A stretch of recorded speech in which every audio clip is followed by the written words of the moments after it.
When doing my work as a community health nurse and street outreach, again, I'm a do-gooder, right? Like I am committed to healing. And I noticed something. Um, I noticed that when my patient population who utilized meth came to me for something, I had a bit of an attitude. I'm not gonna lie. I was just like, my patients who do utilize crack, cocaine, heroin, benzo, spice, not a problem. Could roll with it, no judgment.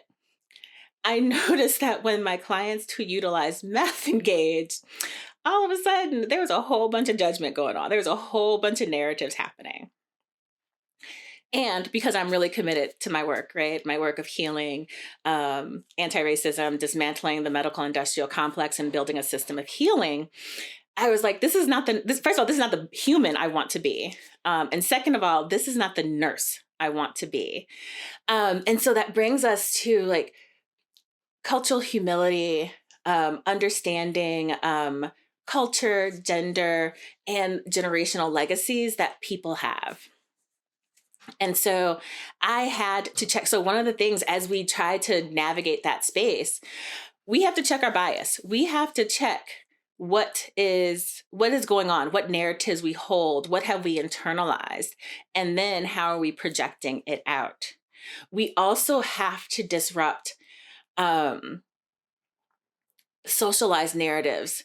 So I always say that there can't be a women's movement without a trans women, but there also cannot be a trans women's movement without cisgendered women, right?